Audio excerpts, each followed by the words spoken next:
Right. Hi, everyone. Thank you very much for joining us, and thank you for those who will be watching the recording as well. My name is Michal Stefuka, Program Manager for Automation and Customization. And today, together with Stefan, we will take you through the new features of automation and customization. You might ask which particular features. So let's have a look at what is on the agenda for today. We'll start with some minor updates, but I wouldn't say less significant. We'll have a look at some goodies on HWC side of things. We'll have a quick look at new features with extensions, and then we'll jump into the big topic and highly anticipated topic of Python APIs. So without any delays, let me go straight to the first point of today's webinar. HWC language, I hope all of you know. If not, very quickly, it's the recon and playback command language for our post clients that allows you to very quickly put together automation scripts. What 2023.1 brings in is a new set of commands that allow you to control the performance, or in other words, we call it performance mode. Those of you who have scripted in HyperMesh will be familiar with a set of commands that allow you to enhance the performance of your scripts, by, let's say, blocking the graphics refreshing or blocking the browser refreshing. So all the sort of heavy lifting that happens in the background can be temporarily switched off. And this is what the new set of command allows you to do on the post side as well. So mainly HyperView. This is how the command looks. So HWD prefixed and HWC performance, and active equals true will activate the performance mode. As I mentioned, this brings a huge improvements, especially to graphically heavy actions. So as an example, we've got creation of 500 nodes. On the right-hand side, you can see the table. So the time taken for this action goes from plus 40 seconds down to 1.7 seconds. Again, just referring to back to HyperMesh, to the concept of switching on and off performance mode. Very similar approach. On the right-hand side here, you've got a bit of a snippet of a code that you can put in a TCL script, hence the extra HWC prefix in the line of code. You can bring it, as I said, into the TCL script. Between these two lines of code, you can perform the business logic. So it's essentially a performance block that you use to enclose your code within it. And last thing to mention about it, that although you can use sort of all the defaults that are defined and simply do active equals true and then false to deactivate it, but as a user, you actually have the full control over what this performance mode actually does and controls. Okay, whether it's, so you can see on the screenshot at the bottom, whether it's the control of browser, graphics, or message log. So if you want to control these aspects separately, you can do so as a user. So we hope that you will enjoy this. Although it's a single command, it can bring significant benefits to your scripts, as the little table demonstrates here. Second item on our agenda today are extensions. A few minor updates coming in 2023.1. Let's start with the ones related to icons.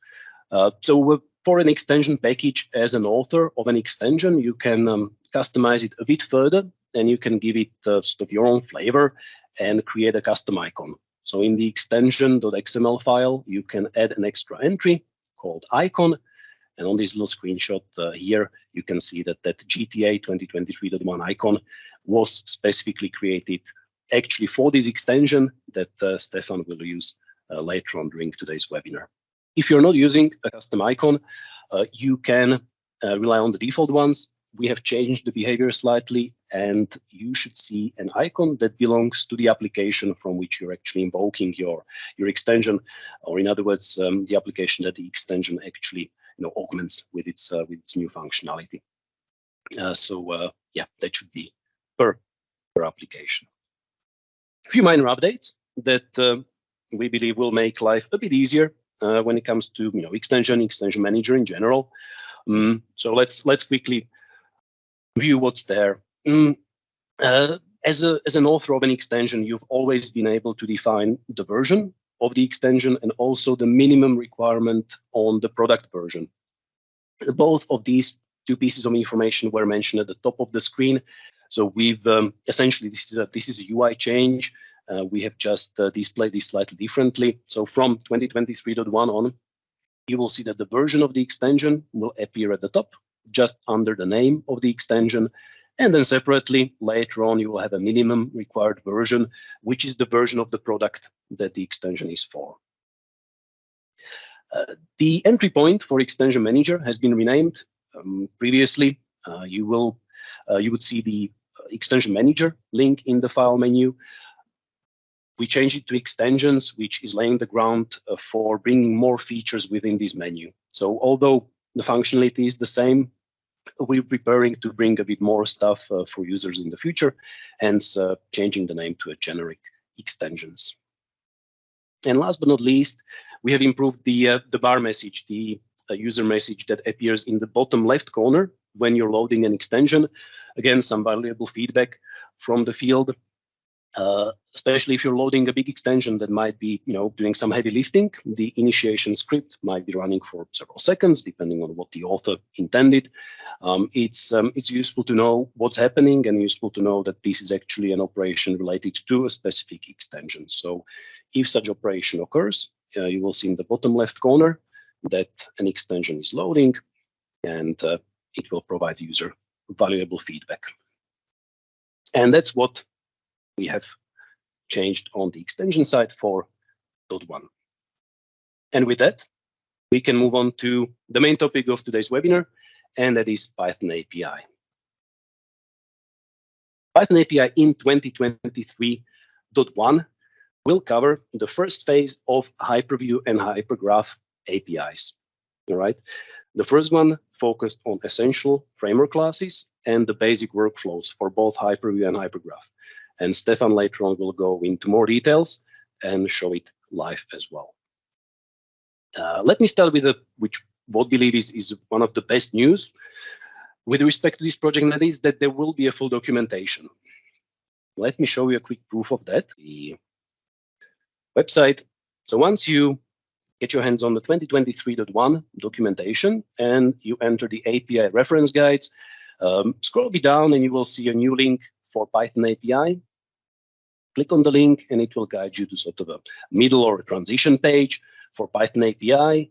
And then you'll need to click on the Python API reference guide, which will take you to a standalone brand new Python API package. At the moment, you'll see 5 separate chapters. We'll start with getting started, just some general information helping you to find the right Python window, understanding how to run scripts. And then the rest is split into 3 sections based on the 3 main modules of the API, so framework package, HyperView package, and HyperGraph package. Each of these packages, on the right-hand side, you will see the list of supported classes. And if you click on specific class, you will see what that class provides, all the related properties, and also all the related methods. Okay, so it's all very much class-oriented, object-oriented. If I go back to framework packages, you will also find some top-level functions like eval HWC, eval.tcl. What I would really like to highlight here is the section of examples. So there's a series of HyperView and HyperGraph examples that you can review and you can use as a basis of your own scripts, either as a template or something to have to start with when you're bringing or coming up with your own Python scripts. Going back to the presentation, we have put a lot of effort into making that API object-oriented. Again, as you saw in the documentation, really most of the operations are about classes and they're related either methods or attributes. It fits very nicely to the HyperView workflow. So we hope that users enjoy this approach. If you have scripted in TCL, you will be familiar with the concept of handles. We know that those have not won many popularity contests, and especially the requirement to keep their names unique. So this is something that the user will not have to face in Python. Equally to that, we have removed the burden of hierarchy from the user. So you will not need to jump through multiple different classes in order to get to the final destination. Let's put it that way. Huge amount of effort went into synchronizing the APIs in terms of the two profiles that HyperView has, the general and multi-core profile. You might be aware of the big developments of the project and an intention to absorb all general workflows in the multi-core profile. So the way we structure the APIs is that if a script is developed for a general profile, it will be runnable in the multi-core profile as well without any change. On top of what we offer directly in Python, users will actually will be able to call HWC code or TCL code through those two functions I mentioned briefly in the documentation, eval HWC and eval TCL. The user experience should be consistent across clients. Of course, HyperMesh, HyperView, HyperGraph, they do different things, they handle things differently, but wherever it made sense, we try to make sure that the logic is as close as possible. And the last point on this slide, users will be able to create custom GUI. It is supported, it is just not yet documented in the Python API package. The GUI module is available as a framework, but users might be available with it from other applications that share the framework, such as SimLab or Inspire. Very quick overview of the modules to make sure you know where to find things and how they're structured. So we've got the main HyperWorks HW module at the top level, which provides you the access to the framework classes such as session, page, window, etc. And hierarchically, underneath, we've got the HV module for HyperView client and HG module for HyperGraph client. And before I pass it to Stefan, I would like to go very quickly over a couple of practical examples of the new paradigms that I mentioned on that big overview slide. We said object-oriented nature. So apart from the kind of obvious classes, as I said, windows, pages, and I don't know, results, we try to bring some extras to the user, such as capture image tool class, font class, or color class. Few little examples. Again, in TCL, you would have to run a single command to create a screenshot. We try to change the user experience here. So we create the new capture image tool class, where users can essentially predefine the attributes on an object and then run the capture method of that object. Okay, so it gives you a bit more flexibility. You can create multiple instances, right? One can be creating a JPEG, another one can be creating a GIF or a PNG. You can also use one for specifically putting the screenshot into a clipboard. You can then reuse them at any point within your script without having to redefine all the attributes again. Similar, the font and the color, it can be directly specified on an object. We didn't want to kind of overcomplicate things for the user, but at the same time, you can create an instance of a font class or over color class and then use this object as the definition of that specific property on your either a node or a curve. I would also like to highlight here on the bottom snippet that a color class, as it's been designed, is very, very useful for also converting the color values. So although we defined a color as a set of RGB values, we can then query the hex value. You can also query the BGR if you're with that, and at the end, use it as the assignment of the line color. I mentioned there is no strict hierarchy. As a quick example, if we want to adjust the levels of a legend, you don't have to go through the window and the model and let's say the contour control, right? I can simply step into the HV module. I can get my handle on the legend scaler, and I can straight away just adjust a number of levels. So without any sort of burden of going through multiple levels of classes. What this screenshot or this snippet also shows you is that we have implemented user-friendly defaults. In the middle line, I'm not specifying which particular legend scaler I'm working with. By default, we grab the active one, so from the active window, active page, active model. So again, trying to simplify the user experience as much as possible without any extra burden on the user. If you want to work with a specific legend, on page 7, window 3, model 2. It's all possible, but it's not necessary. And last point here from my side, when you're referencing an object, in TCL, classically you would work with IDs, possibly strings. Of course, in Python, you can work with the object. So wherever it made sense, we focused on that object-oriented paradigm. But again, we didn't want to overdo it. So wherever it is convenient, we're providing sort of a union of arguments for users, and they can choose how they want to refer to a specific entity. On this little code snippet, you can see that we are getting a curve object, so a handle on an existing curve, and we're defining in multiple different ways, either through the displayed label, through the coded label, or I'm specifying the ID of the curve. So again, users should be able to find their most preferred ways, and without having to jump through maybe multiple lines of code or creating any workarounds. So really hope that the user experience will be appreciated. And yeah, with that, I will let Stefan show you all this in practice and kind of prove that it really is in the 2023.1 release and that you can enjoy it very soon. So thank you. My name is Stefan Eberhardt. So let's start with the HyperView Python API phase 1. So let's quickly go to the class coverage. You see here the framework class is already highlighted on the right side, which are page and session and animator. For HyperView specific, we have from the window type animation specific attributes and properties covered.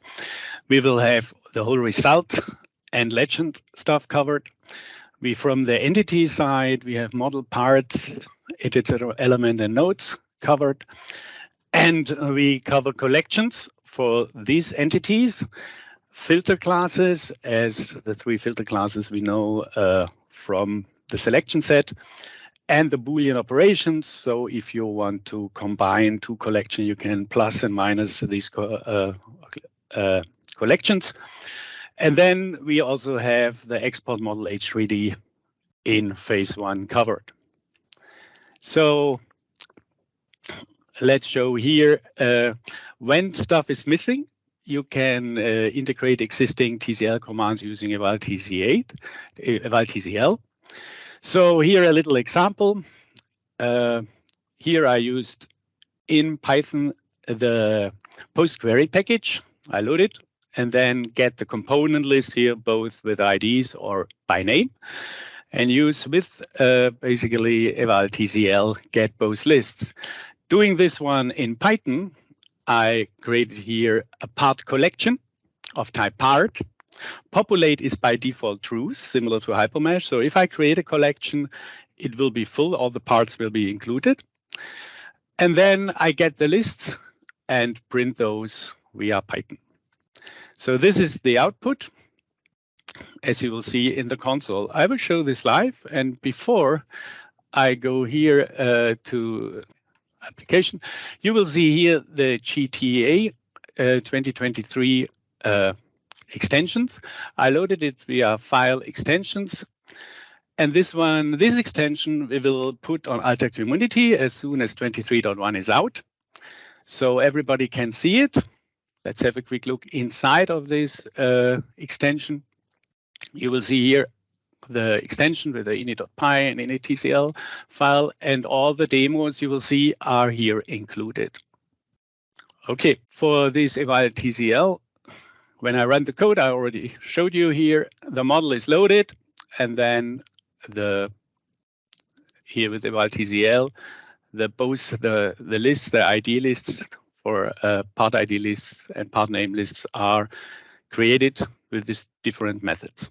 So next, I will start with a very basic HyperView example. I load the model, I contour it, and then export H3D and image. So this is the classes and methods we will use. You see on top, get the session pointer, the session to get the entities, also similar to what we will have in HyperMesh. Then on the window class, I load the model and the results. I created results and result definition objects to plot the results.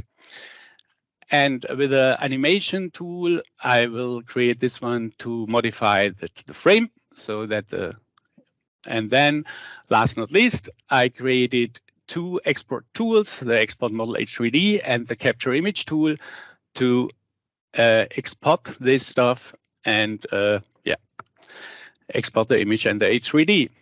Let's go there and run it.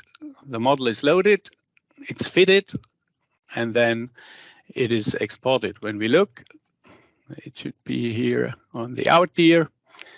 It's just created, and we will see the image and the H3D currently created. Let's go to the next example. This is a little bit more challenging. So I created my own hotspot finder via Python.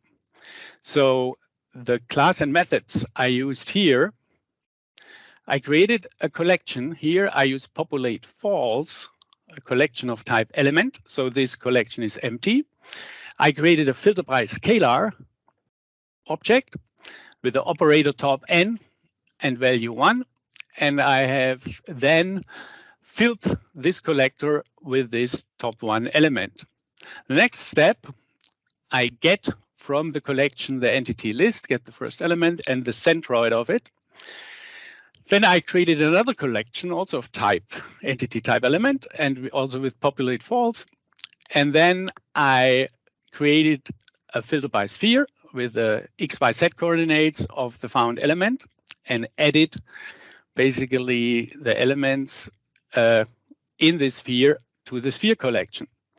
I plotted here with the result scalar definition, only the collection with the spheres collection, so limit the collection and then plotted it with the result. I used here eval HWC. I will show it later in more detail.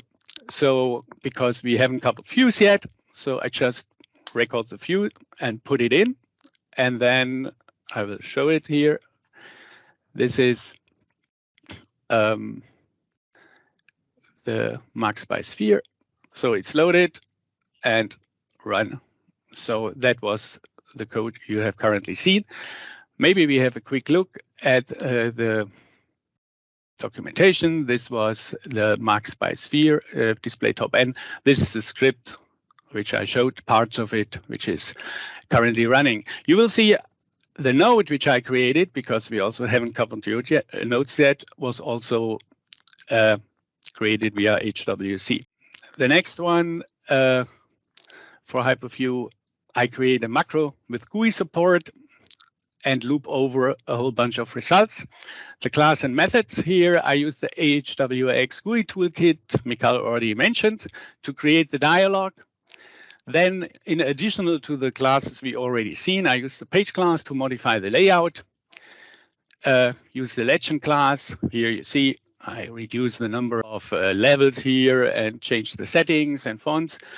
And then I also use the result division ISO.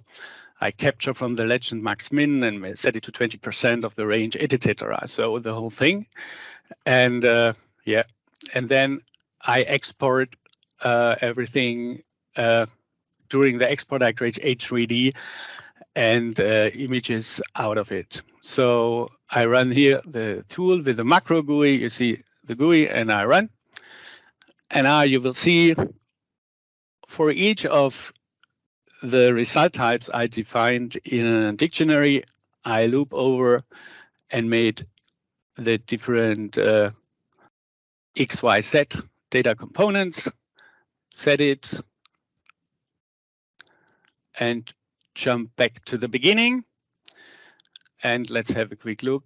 Here you will see this is done. Oops. And you will see here, that all the results here are exported, images and H3Ds. That finishes the HyperView part of the presentation. Let's go with HyperGraph. HyperGraph, again, we start with the class coverage. So here you see the framework coverage. There are less classes in HyperGraph, obviously. So we cover the HyperGraph specific for XY plot. So it's just XY plot, not complex or bar charts or so. The window specific attributes and methods. We have curve XY and math XY classes, please be aware we have no vector classes like in the legacy API. All the properties like X vector, X expression, Y expression, X request, etc. It's all on the curve. You don't need multiple objects to create a curve. And then we have all the date, node, datums, header, legend, etc. We also included the export curves so that you also in phase one can run a full workflow cycle. So the first thing I want to show, the integration here with eval HWC. So you can use the HWC wrapper and include the stuff in single quotes. Why I show this here in HyperGraph? So we have no build plots yet covered. So I just loaded with the more normal build plots generator. I loaded a bunch of requests and components and created some plots. And this is the stuff which is recorded. I can easily throw this in the eval HWC wrapper. So I go here to the HWC and I say, clear it. And then now I run the Python script. This is eval HWC.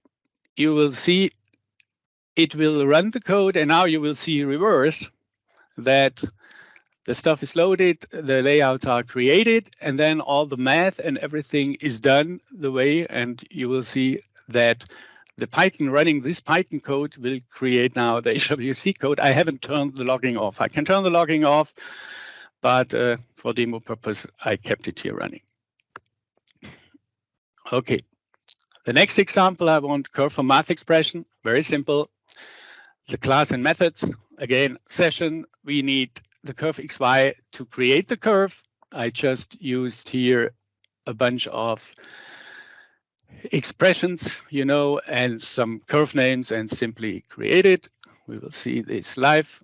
So math curves, whoop, it runs the code you have already seen and it's created. The next example I want to show is we load curves, we do some more stuff.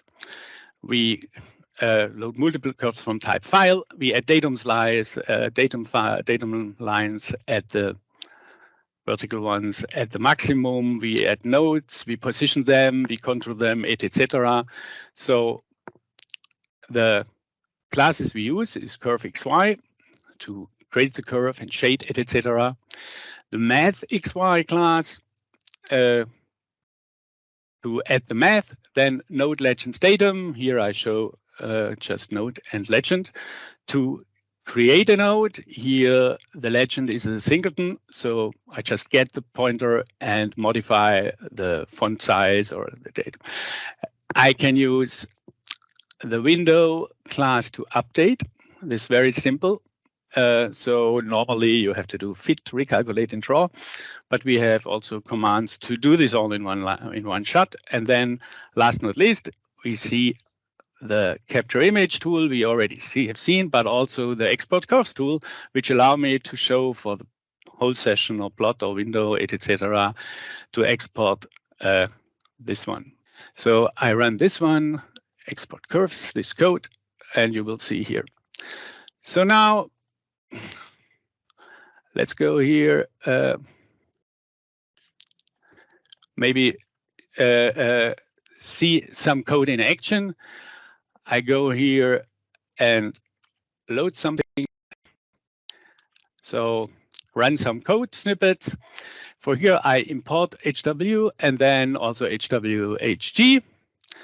And I already created the session object, curve object. This one has no page window, and this one will get the first curve in the active window.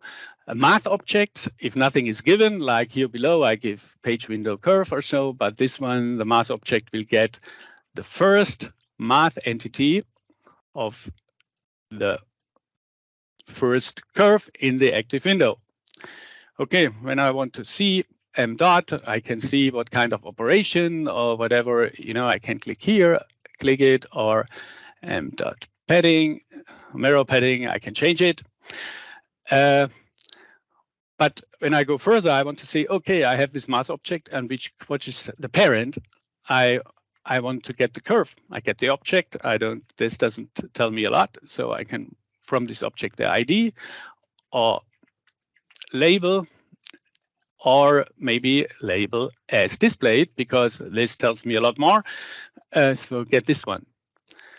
I want to get, now I even want to modify maybe the page where the curve with this math operation is on it. I can go even further and say math.curve. This has a window object will be returned, the page object. What is the title of this one? You know, title. Okay, it's untitled. I want to change this and say new title. And you will see here the page change to new title. Last of the live hacking is maybe from the curve. I want to see, okay, what is the math I have done and can I reuse it? So I say curve math, and here I get math copy, math edit, etc. Okay, I like the math with all the settings. I say math copy and get here a dictionary, which I can save. I can put it with math paste on other. For now, we can throw it to another curve, save it, reuse it, and all the information is there. Okay, that gives a quick how to work. And now the last for HyperGraph, I just want to see I have a bigger script which has here dictionaries with a lot of requests and component, looping over pages and windows, and all the objects, the classes and methods you have already seen will be executed. Running this one multiple pages, you will see here how its position, nodes, actions, datum lines, everything will be created. This concludes the Python part.